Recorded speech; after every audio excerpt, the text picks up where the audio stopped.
What is up, my mates of YouTube? My name is Unoptimised, and in today's video we're going to be testing out the RX 570 4GB in 7 Days to Die. I'm going to be playing it at 1080p Ultra, High, Medium, Low, and we'll also be testing out some of the in-game FSR implementation as well. This is the Asus ROG Strix model of the card, and again I want to reiterate, it is the 4GB model. In my own personal computer, I have a 7900 XTX, and it plays the game pretty well, but I've noticed since the 1.0 release of the game has become public, it's still, in some ways it is better optimized, but in other ways it is still very poorly optimized. So for anybody that's interested in some of the lower end hardware you can pick up nowadays for around about that $100 price point, let's have a look at how it performs in 7 Days to Die. So I was in a stream the other day talking about how unoptimized 7 Days to Die is, despite how much optimization it's received with the 1.0 update. So I thought I would take out my 7900 XTX from my PC and put in an RX 574 gig that I had on hand. And we're going to test it at a variety of different settings just to see how it functions. And I'm using my current settings right now. So this is 1440p Ultra Plus settings. It isn't doing too good right now. We've got, it's a 4GB card and it's using 5 gigs of VRAM. So this isn't ideal. So let's dial down the settings a little bit and achieve something that we could call playable. Okay, so I would say let's take it off of 1440p. Let's bring it back down to 1080p. That'll make it a little better. Okay, let's bump the quality. Let's try it on Ultra. Let's just try it on the regular Ultra settings. And let's see how it does.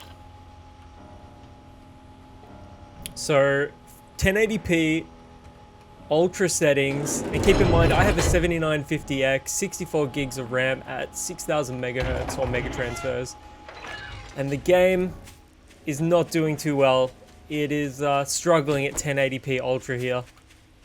So yeah, see the did you see the texturing on the gun just then? Now I would say an 8GB 580 or 570 for that matter would do quite a bit better here.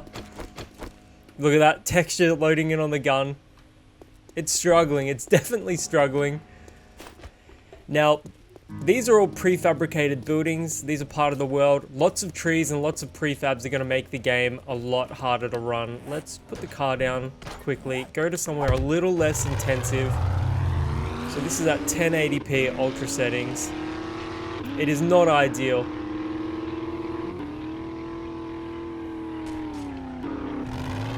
Frame times aren't very consistent.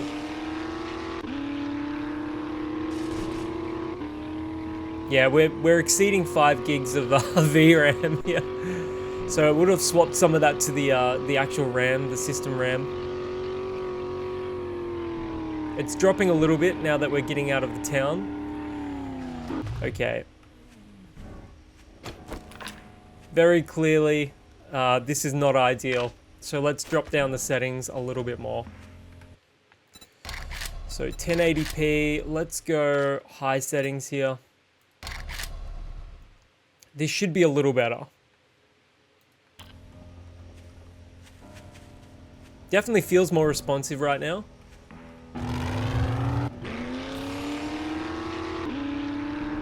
Card's temperature is pretty good, 45 degrees. Nice and cool there.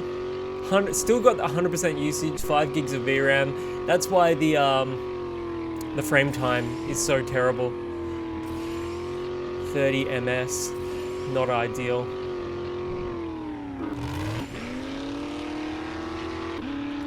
Let's see if we can find a zombie.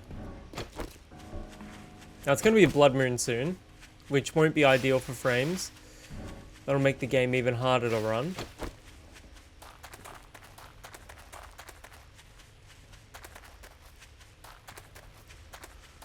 My senses have picked up something. Yeah, that's what we want. Come here.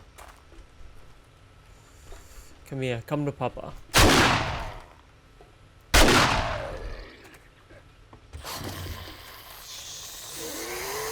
Well, it is playable, but it's not ideal. Bloody hell. I can barely even aim properly. Let's loot this truck. Okay, 1080p high, not ideal for the 574 gigabyte. Now there's going to be a lot of zombies over there, so let's just dial it down a little further. Let's try medium settings. 1080p medium settings. And we're not using dynamic resolution either.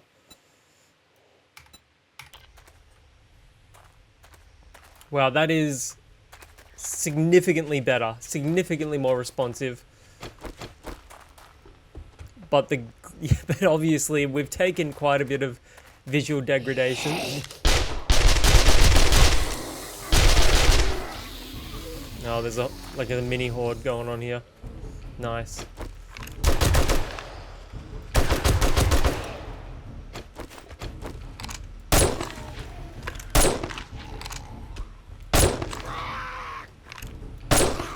I feel like that's poor army zombie, poor military zombie.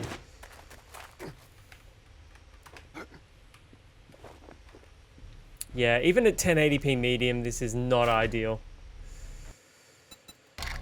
Okay, let's drop it down to 1080p low. And it's also, you'll notice, it's changing the field of view as well. So 1080p low, 60 FPS average now. It definitely feels more responsive.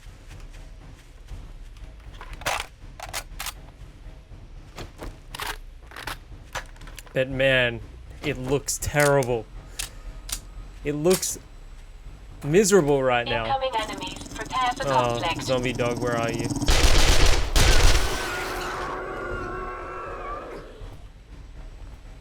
Where are the other zombies over here?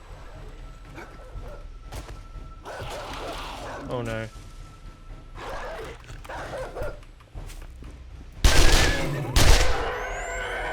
Poor doggy.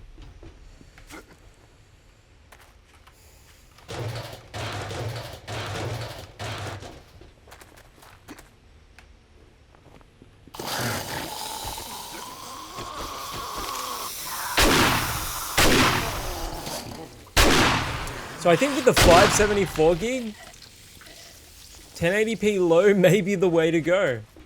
And that pains me to say, because this, once upon a time, was one of the most solid budget GPUs you could get. Like here in Australia, you can regularly find these for about $100. And in contrast to that, you can pick up like a GTX 1050 for maybe $110, $120, and that performs worse than this does. And it only has 2 gigabytes of VRAM as well. So, sad days, seeing as how the 4 gigabyte 570 has been pretty much destroyed by the new 1.0 update of 7 Days to Die. Alright, so 7 Days to Die has an FSR Fidelity Super Resolution option. So I've bumped up the settings back to high, and let's test that out. So let's go FSR high and see what FPS we're getting. It's still not looking fantastic. Super fuzzy. It actually looks better over on my stream screen than it does like in-game here on like a 1440p monitor. 35 FPS, 36 FPS. Frame times are a little better, but we've still exceeded that. We've still exceeded the frame buffer of the GPU. Like the textures are taking a while to load in.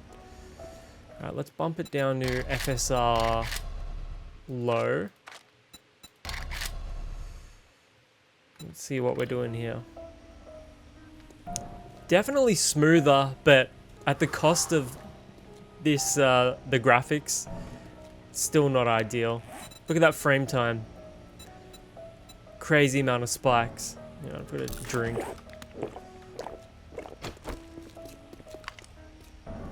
And it's just, I don't know. I thought the game was better optimized, and maybe for high-end hardware it is. Like, look at that. Okay. He's in the Olympics. Okay, let's go medium quality. And then let's go FSR medium. Let's have a look now. Okay. 15 ms.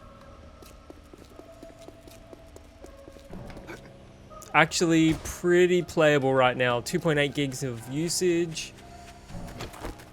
The graphics are terrible. Like, don't get me wrong. Like, the graphics are super fuzzy, super blurry, but definitely a lot smoother.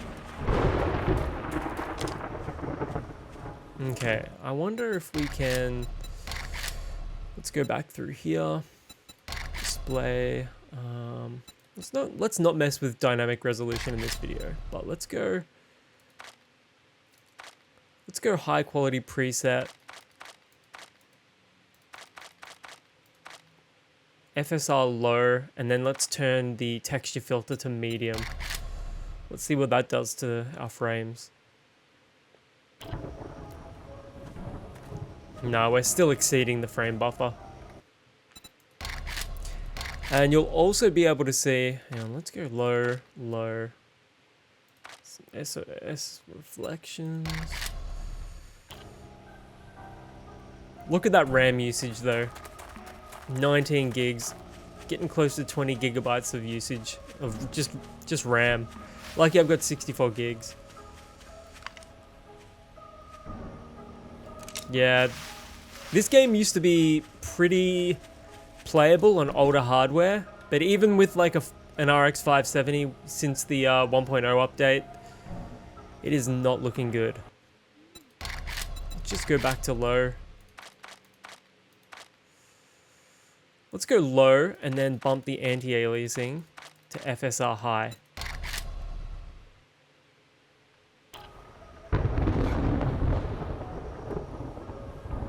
Okay, it's not ideal. With 100% usage on the 570. I don't know, it definitely feels a little better now.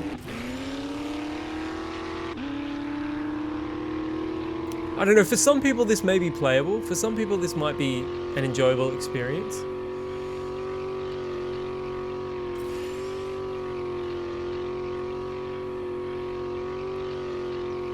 You can definitely fiddle around with the settings a little bit. Now let's just go into the town quickly. Jeez. Watch out for the... I'm so used to playing the game with everything, you know, the view distance being maximized so I can see everything in the distance, but here it's tough.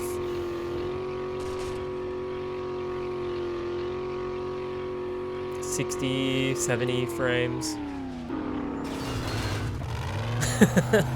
The physics in this game are awful.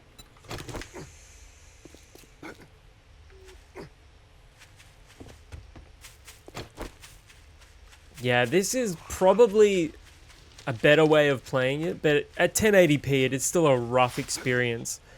I was expecting more with a 570, and to think that my original plan was to try out a GT 710 that I've got. There's my Blood Moon base over there. Yeah, it's not looking good. Well, I had fun making this one. It's sad to see that the 570 can't handle 7 Days to Die. Let me know if there's any games that you want me to test with the 570, and we can chuck it in. You know, this is a new series, so obviously it leaves some room to be improved. You know, I could extend it a little bit, but I still had a lot of fun making it. So if you want to see more, let me know in the comments below.